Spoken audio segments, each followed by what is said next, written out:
Welcome to ChemOrCon, the podcast where we unpack the chemistry of everyday life. I'm your host, Jennifer Lawrence, and today we're asking a surprisingly heated question. Fluoride, dental hero or hidden danger?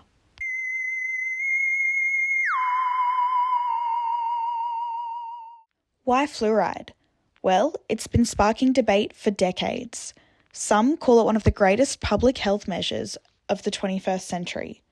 Others argue it's mass medication. Recently, it's been in the news, with online headlines claiming everything from brain damage to government conspiracy. So we thought it was a perfect chemical to explore. To help us sort fact from fiction, I'm joined by three guests. Dr. Patel, a chemist who knows fluoride inside and out, Sarah, a student who's been scrolling through some alarming headlines, and Molly, who works in the dental products industry. Welcome, everybody. Thanks for having me. Let's just get started with the basics. Fluoride is a naturally occurring mineral, specifically the fluoride ion.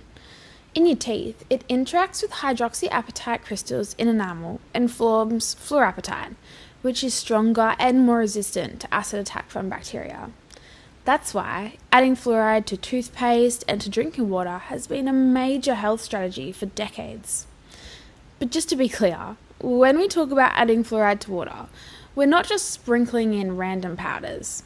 Water authorities use compounds like sodium fluoride or fluoric acid, which dissolve safely into the water system. Okay, but I've read articles calling fluoride toxic waste.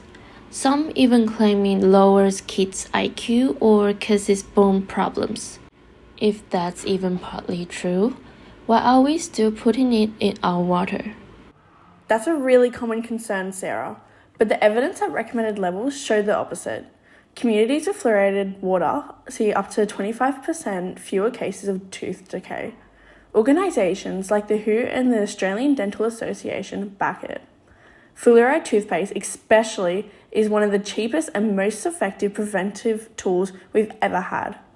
It is true that very high levels of fluoride can cause health problems like skeletal fluorosis or possible neurodevelopment impacts. But those cases come from regions where groundwater fluoride is naturally much higher than what's added to the tap water in places like Australia. Reviews by the National Health and Medical Research Council consistently conclude that, at recommended levels, fluoride is both safe and effective. So, if plaque were Batman, fluoride would definitely be the Joker, always showing up to stop the fun. Yes, exactly. Like many chemicals, fluoride has a sweet spot. Too little and you'll miss out on those benefits. Too much and you might see dental fluorosis. It's those faint white streaks on kids' teeth when they swallow too much toothpaste. But at normal toothpaste and water levels, it's protective, not harmful. Still, it feels like a choice issue. Adding fluoride to water sounds like mass medication. Shouldn't people get to decide for themselves? And, by the way, whatever happened to those fluoride tablets they used to give kids? Great question. Those fluoride tablets are no longer recommended in Australia. They carried higher risk of fluorosis in young children, and we weren't nearly as effective as the direct topical applications like toothpaste. And honestly, compliance was poor. But water fluoridation isn't about forcing something on people. It's about equity. Not everyone can afford those old fluoride tablets. Regular dental checkups or even toothpaste, fluoridated water ensures everyone gets a baseline level of protection. And tooth decay disproportionately affects disadvantaged groups. Countries without water fluoridation tend to have higher decay rates, especially among children from low-income families. Public trust is important, though people need clear, transparent information about both benefits and the risks. Let's zoom out. Beyond our teeth, what about fluoride in the environment? Yes, good question. Industrial fluoride pollution, like from aluminium smelting, can damage ecosystems. But that's very different from the tiny, tightly regulated concentrations in tap water. Think raging bushfire versus carefully controlled campfire.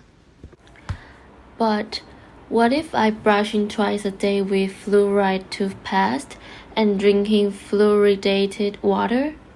Am I overdoing it? Nope. Brushing with fluoride toothpaste is actually the most effective way to protect your teeth. The water just provides a consistent, low-level background defense. Unless you're eating the toothpaste like a snack, you're well within safe limits. And that's why almost every toothpaste brand includes fluoride. Without it, your risk of cavities jumps significantly, like electrons that get way too excited without a ground state. Sarah, after hearing all of this, are you feeling any less nervous? Honestly, yes, a bit. The science makes more sense now, and the whole dose matters idea is reassuring. But I still think conversations about choice and transparency are important. That's fair. Fluoride has been politicised for decades. Some call it one of the greatest public health achievements. Others call it a conspiracy. As with many things, the truth sits somewhere in the middle. Exactly. No one says fluoride is magic. It won't make your teeth sparkle like unicorns. But at the right dose, it prevents cavities safely, effectively, and affordably. Alright, let's bring this home. We've learnt that fluoride is a natural mineral that toughens your teeth by forming fluorapatite, giving enamel that extra bit of armour against decay. At the levels added to toothpaste and tap water, it does wonders for preventing cavities and has proven public health benefits. And yes, risks exist, but only at a much higher exposure than you'd ever get from a glass of water or a blob of toothpaste. And while industrial pollution can cause environmental problems, the carefully regulated doses in our water aren't the culprit.